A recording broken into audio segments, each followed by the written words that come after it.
వ్యక్తి దైవ రోషము కలిగిన వ్యక్తి. ఈరోజు అలాంటి దైవ రోషం కలిగిన వ్యక్తులు మనమైతే ఆయన మనతో ఉంటాడు.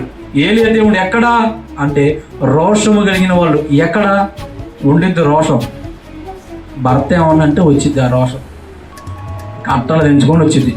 ఉపవాసం ఉండమ్మా అంటే ఉపవాసం ఉండలేని 3 రోజులు ఉంటారు. అప్పుడు ఏది భర్త ఏమన్నా అనరానమాట అన్నాడు అనుకో, బహుశా ఇప్పుడు ఉపవాసం ఉన్నట్టన్నా గ్యాస్ ట్రబుల్, బలహీనతలు ఉన్నాను అనుకో, షుగర్ అంట, ఇంకాక ఇట్లా అనేకమైన కారణాలు చెప్పి అమ్మో ఒక్క పూట ఉపవాసం ఉంటే ఇబ్బంది అన్న, దేవుడు అంత ఇబ్బంది పెట్టేవాడు కాదు కదన్నా, నేను ఉపవాసం లేకపోయినా ప్రార్థన చేస్తానులే అని కూడా లేదా.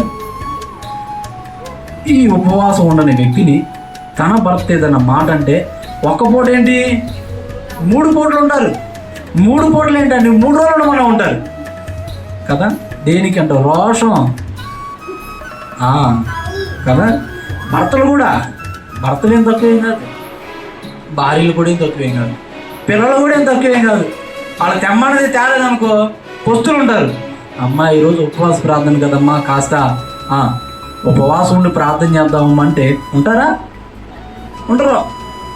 అంటే ఈ రోషం కలిగి ఉంటే కాదు, దేవుని పట్ల దైవ రోషం కలిగి ఉంటే వారి పక్కన ఉంటాడు ఆయన. ఏలియా దేవుడు ఎక్కడ? దైవ రోషం కలిగిన వారు ఎక్కడ ఉంటారో అక్కడ ఉంటాడు ఆయన. అక్కడ ఉండి ఏం చేస్తాడు? 2 తలంపుల మధ్యలో ఉన్న వారిని ఒక తలంపులో తీసుకొస్తాడు.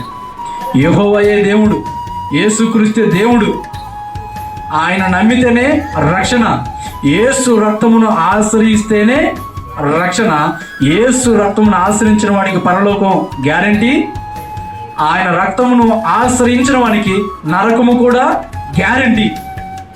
అర్థమైతే